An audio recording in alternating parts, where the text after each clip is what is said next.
How we looking, guys?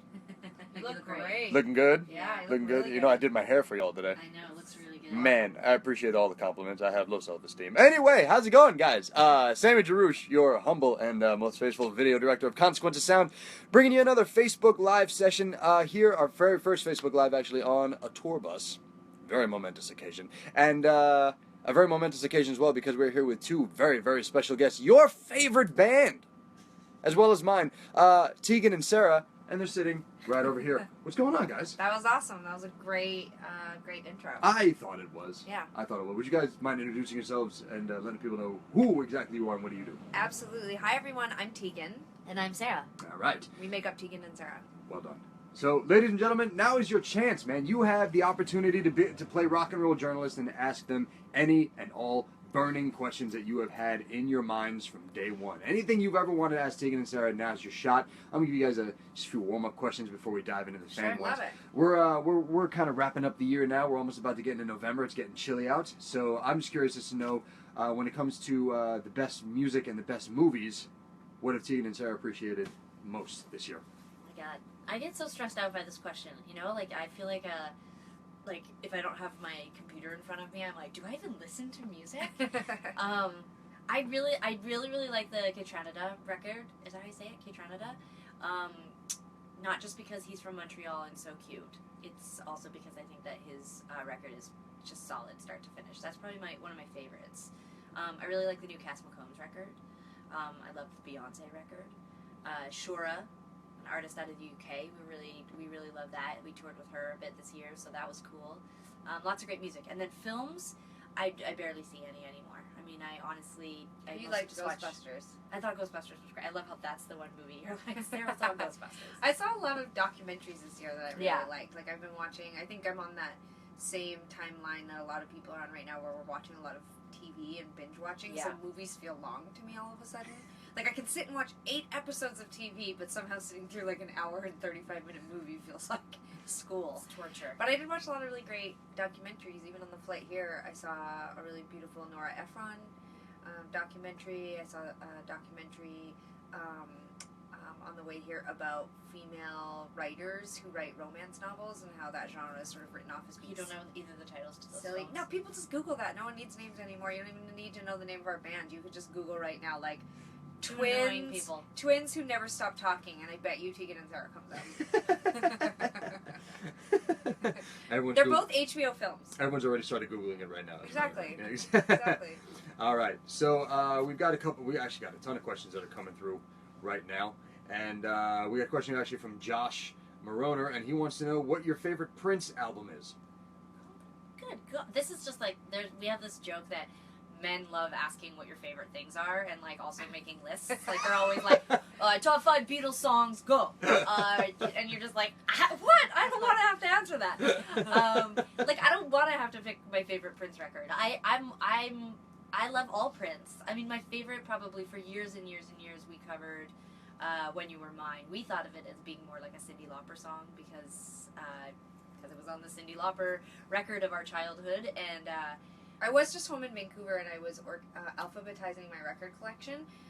My stepdad gave me his record collection from the 70s and 80s, and I went through finally after 5 years and I organized it all, and I actually was so thrilled. There were 3 Prince records in the collection. I put on Purple Rain and listened to it like on vinyl. Sounds good. Like totally had that moment, and I was like, this is so good. I think our household, we listened to a lot more Bruce Springsteen, so I haven't really like imprinted on Prince in the same way as some people have. Like I appreciate it, can sing along to every song, but like the Bruce Springsteen collection was like this high. I have like every B-side, every extra thing. Like I got stuff still in plastic. Like it was crazy. The pile of Bruce Springsteen was this high. I feel like I'm now more appreciative of Prince's production and aesthetic as an adult than I was when I was younger. I think it took me a lot longer to get into Prince's songs. I could always relate to them when they were being sung by other people, and even when I would sit down to play like Little Red Corvette or I Can Never Take the Place of Your Man, like all of those songs, like I get them when I'm doing them, but from just a listening perspective, Prince wasn't always my jam. But now I mean, I think he's brilliant. But that probably says more about what I'm listening to now. Nice, man. Nice. We got a question coming in from Josh. How has the present day world events and political social structure altered your music? Or has it altered your music? I mean, we talk about this a lot, that, you know, because we sort of always saw ourselves as being very political, outspoken people in our lives, and as individuals, often our music didn't feel like it needed to be. It's almost like our outlet from being political people sometimes is writing pop songs, you know, writing music about love and relationships. I think with this record that we just put out, I felt a little bit more political. Like, I felt like sneaking things in a little bit more, and just sort of just acknowledging stuff. Like, I think I wrote "Be With You," one of the songs on the album, right after the Supreme Court ruling about same-sex marriage. That's a complex issue for me, because although I'm gay, and I just believe it's outrageous that we don't have exactly the same rights as our heterosexual counterparts, I also hate marriage. So it's confusing, because I fought for that, but I also was like, boy oh boy, I don't really want to get married. So that song is kind of about that, about meeting somebody and meeting my current girlfriend and realizing, like, I finally had met someone who didn't put as much emphasis on marriage and those kind of institutionalized ideas that I think of as being very structured and sort of based in religious, based in religious ideas that we've, like, held over, and we've changed them and made them kind of fun and cool, but I still think of them as being sort of, like, confining for no reason. Okay. Yeah. And I have to congratulate the both of you on the brand new record. Oh, thank you. Job well done. Love You to Death. If you guys haven't heard it yet, go and what the hell are you waiting for? Go listen. Jesus Christ, get out there and listen to Get the record. streaming. For God's sake. I got a question here from Jennifer. When do you find you're more creative? Daytime or nighttime? I think I speak for both of us when I say that we both keep pretty regular hours when we're writing and creating music, and we tend to be daytime people, so we tend to wake up and have coffee and read news and it's weird, though, because then make music. Like, what is creative? You know, like, because I think sometimes we work during the day. Like, yeah, but creative, like, at night, I think of sometimes being, like, absorbent. Well, part of the creative process is going out for dinner, having a couple of drinks, and then coming home and listening to what you wrote all day long, and then tweaking out on it, sleeping on it, and then starting again. So it's true. The creative process really isn't a start and stop thing. You're constantly picking stuff up. I think of, like, our entire record cycle as, like, an opportunity to learn and experience and feel and collect memories, and then when we head into the studio, I've had, ample time to sort of mine those things for good songs. So, but sometimes the actual hard work happens during the day. And I wonder about if that was sort of born out of like problems that we had both early on in our writing careers, where people we got in trouble for writing to being noisy. Like, I lived in an apartment in Montreal, and my neighbors were old French people who would pound on the wall or pound on the door when I would just sing, like, just singing, So I think I tended to make myself sort of quiet at nighttime because I was afraid that I would get in trouble. And also, this sounds so childish, I'm like 36 years old, but I get spooked at night, and so I don't like to wear, like, headphones and be listening to loud music because I can't hear if there's an intruder or a ghost. So. Got to be mindful of those ghosts. Yeah, be mindful.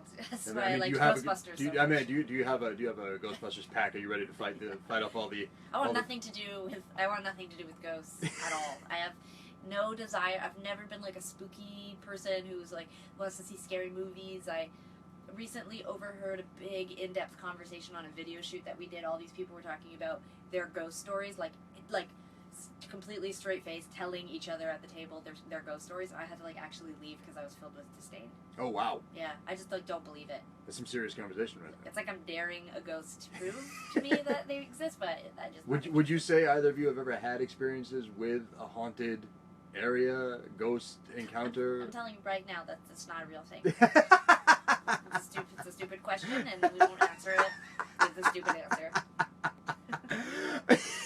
We have a question here from Marquez Perez. He says, first of all, that you both are his heroes and idols.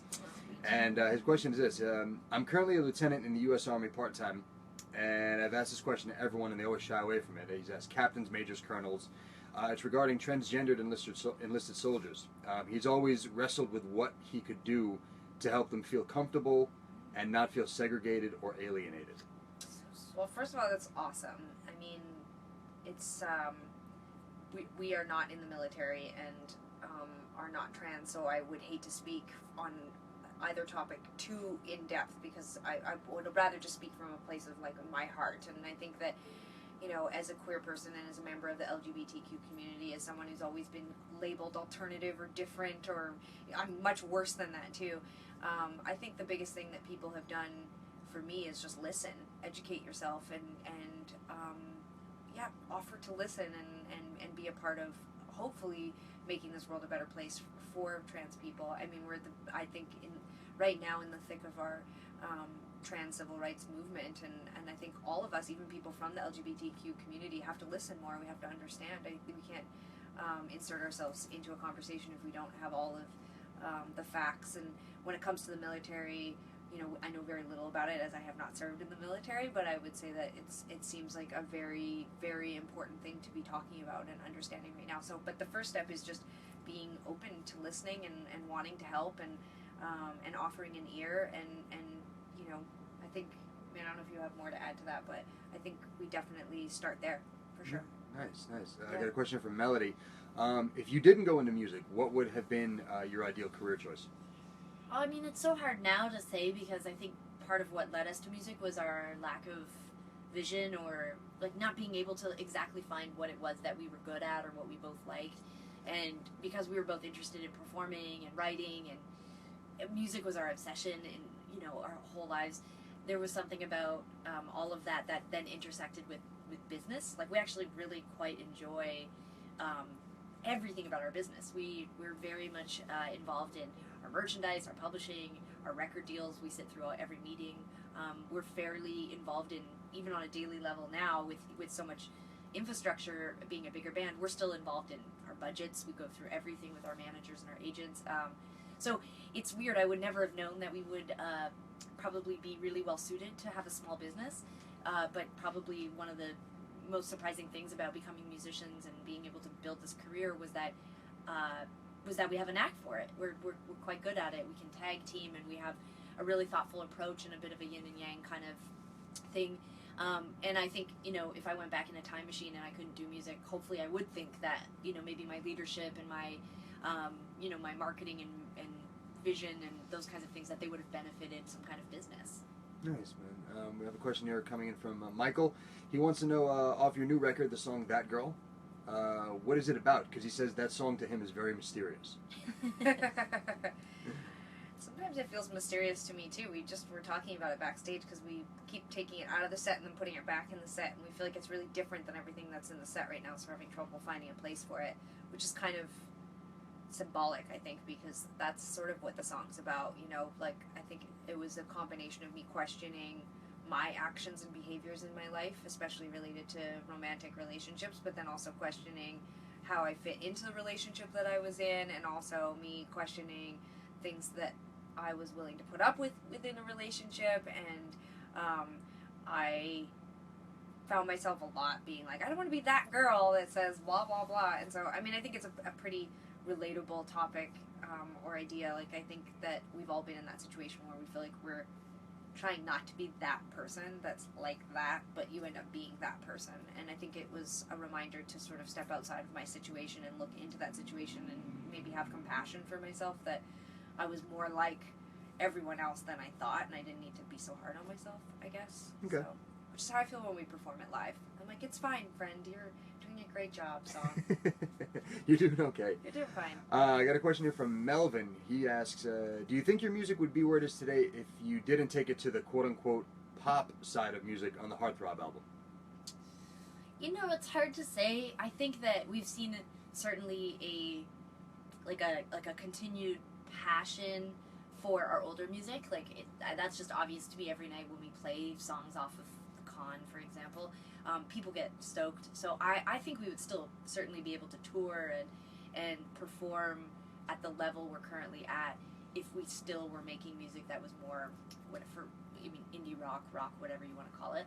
But I think what ended up happening for us, most importantly, with making a more pop record, it was exciting, and it challenged us. We had to talk to completely different press organizations. We had to suddenly switch formats in terms of where we were going to perform at radio, and it made us sort of strengthen our visuals, because we were trying to reach a larger audience, and we were maybe we were sort of up against people who, like, competing with people who have way bigger budgets and way bigger teams of people, and it just made us kind of have to, I don't know, refocus our whole band and our whole presentation. It's also been really, really positive for our live show. Instead of just being like a rock band, we really had to sort of almost catch up with where technology was, and it was really fascinating for us to sort of start to understand what a lot of other bands were doing, and not just with playback, but just wireless stuff, and using the stage in a very different way. We grew up in the punk rock world where it was sort of like you thrashed around with your guitar and like that was cool. There's a whole different level of interaction that we're attempting, in our current live show. That, I mean, it never even occurred to me in the first 15 years of our career to even, try. So I think, the pop thing was just another way, I guess, of being reborn. I mean, the band feels new and fresh to us even after 2 decades. So I think that's just like part of staying alive in this industry. Nice, man. Got a question here from Mary. She wants to know, at your concerts, the mailbox you have that people can put stuff in, Yeah. What happens to all that stuff? That's a good question. Well, we try to encourage people not to give us presents or gifts because, first of all, Why? Well, What's wrong with presents? I mean, presents and gifts are really lovely, and it's so wonderful. Their existence as fans is gifts enough. That's sort of where we got was, it's people who are coming to the show likely already purchased the tickets to the show and the music itself, and then T-shirts, and it's not necessary to give us gifts. And even though we love it and we really feel grateful and humbled by that, we were like, you do not need to leave us gifts. So the mailbox is solely, usually, receiving letters, and there were just so many letters, and it was impossible to write everyone back. And so what we started to do was encourage people to give us postcards, and Sarah draws them a picture and we sign it and we send it to them, and it's like a really easy way for us to connect. And oftentimes people will attach a letter or a note about what they're up to. So that's now catching everyone else up to speed on what the mailbox is. To answer your question about what happens to all of that, I mean, we read everything, we look at everything. Sarah Instagrams it, I Snapchat it, we interact with a lot of it, and then a lot of it just we delicately recycle. We obviously don't want people's personal stories just being left out, so we carefully manage the personal stuff that comes in.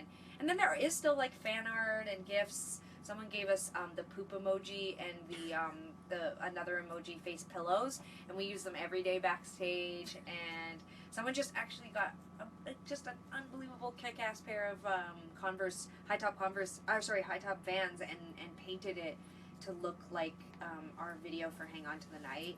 And we get cool stuff like that. We keep that stuff and we bring it home with us. Some of the other stuff just kind of gets given away. Like sometimes people give us clothes and things like that, and if it doesn't fit, we give away to our band and crew. I don't know. We love all of it though. Someone did give us candy yesterday. I can't wait to have dinner and then have the candy afterwards. Nice. So food is still received warmly. Nice. Also, someone just wants you to know, Sarah, that they are currently wearing the same socks as you. Oh, cool. Right on. So you are already creating fashion trends in the.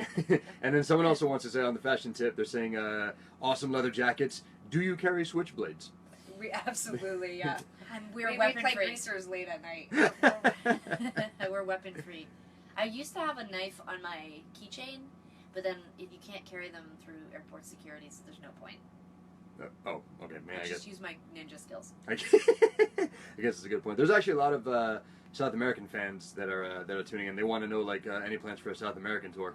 Yeah, if you go online, we just announced a bunch of dates. We're doing a lot of Lollapalooza. So we're going to Chile, we're going to Brazil, Argentina. We're going to Argentina, and there's a couple other surprises in store. So Ooh. People should keep. Yeah, we've never been, and we know our South American fans are very, very, very excited about this this upcoming tour because they've been basically writing on our Instagram since Instagram started. Come to Brazil and come to Argentina, and we can't wait. Really excited. Nice, man. Question here from Jessica. Are you guys planning on releasing maybe a 10-year anniversary record of the con? We are talking about doing something. I don't know if we'll be releasing anything. We like when that record came out, we released the demos as Yeah. well. We made a movie about it. There's not a ton to re-release, but we are looking at special stuff. Yeah, we've been talking. We're just not sure what people want.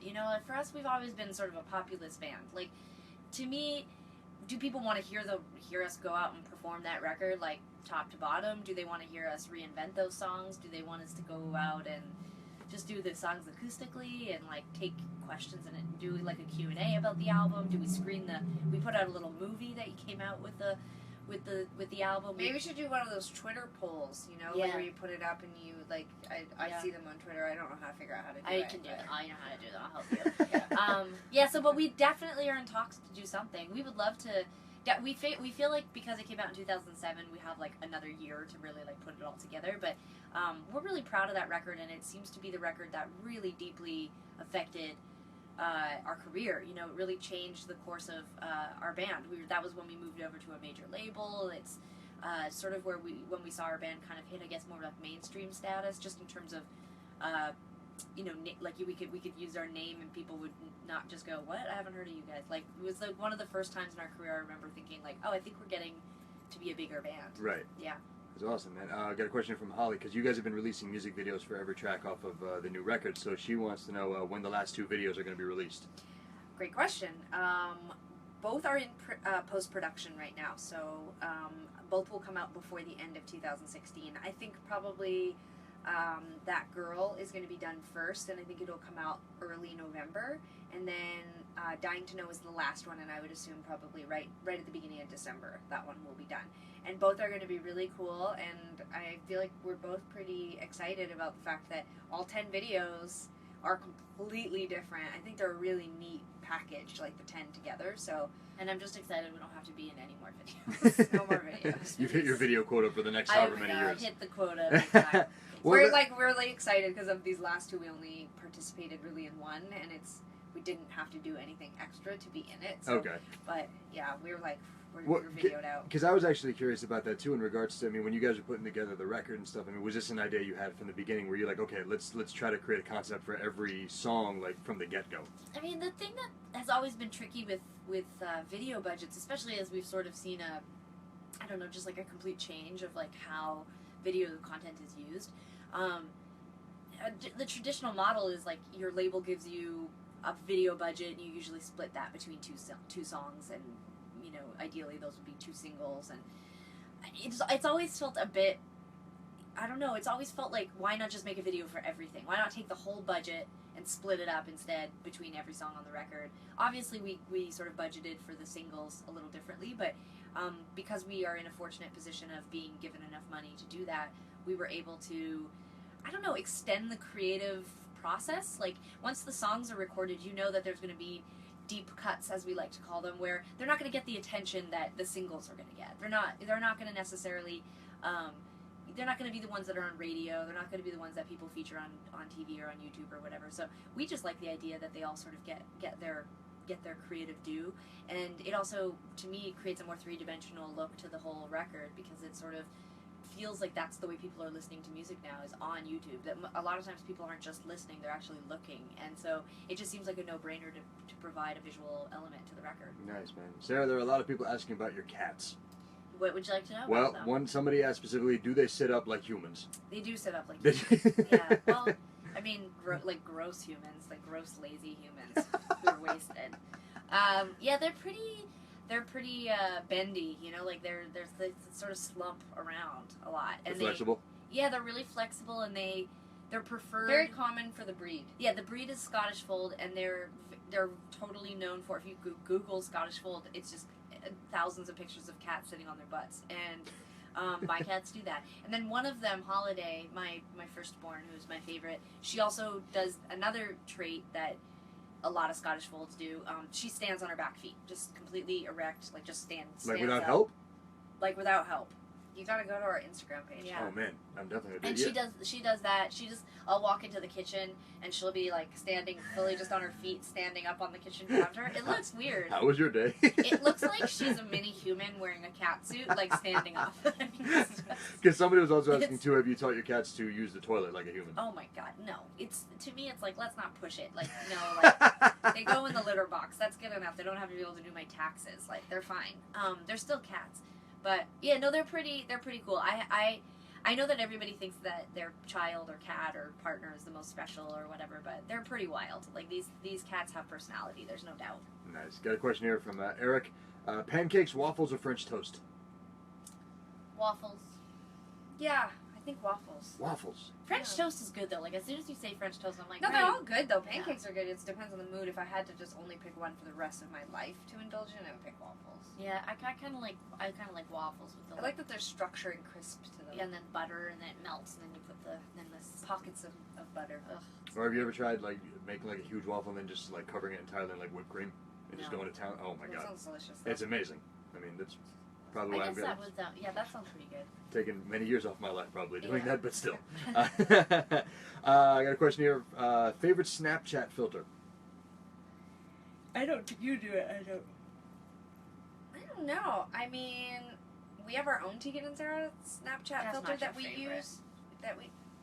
This is my question. Okay, but it's not a truthful answer because it's not your favorite. Yeah, it is. I would say that my favorite Snapchat filter is ours. We have two, and one has Holiday and Mickey, and then one just says "Love You to Death" to her. And at every venue, you can use the Tegan and Sara filter, and I use it the most frequently. I like.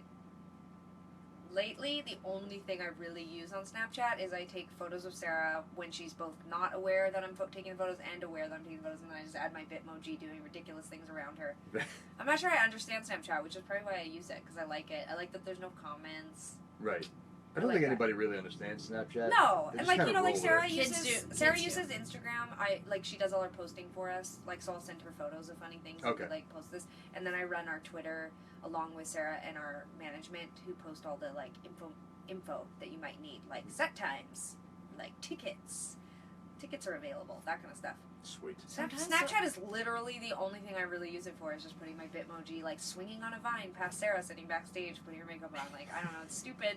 But if you like that kind of shenanigans stuff, like we're big on social media. We like it. Well, there you go, guys. You can follow them on all sorts of social media. We're on Snapchat, Facebook the too. Instagram, the Facebooks, the Twitter. I mean, I know Twitter was like down today for a significant amount Was of it? time. Oh, Oh no. yeah, no, a ton of websites got like hacked today, I and so saw like they all this. got like taken out, like Spotify got taken out, Twitter, Reddit, all that stuff. Oh my god. But it's all back now, which means all you guys can go and jump on their social media feeds and see what they're all up to, see what Sarah's cats, why they look like small humans, and all that, all that other stuff.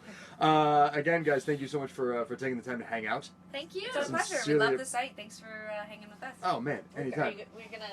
Oh, you can't really see it anymore. Oh, solid view. Look at this beautiful view of the theater. Love You to Death is the new record. It is out. Go and listen to it many, many times. Dance to it, sing along to it, cry to it, laugh to it, do whatever you'd like.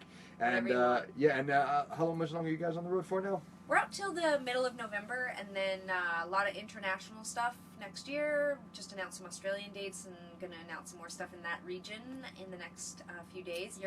Europe, South America, the UK, and then back to North America all next summer, doing all the big festivals. So lots of announcements coming soon. So follow us on social media, and you can find out what we're up to. And on that note, we say farewell. Bye, Thank you, guys. everyone. All right.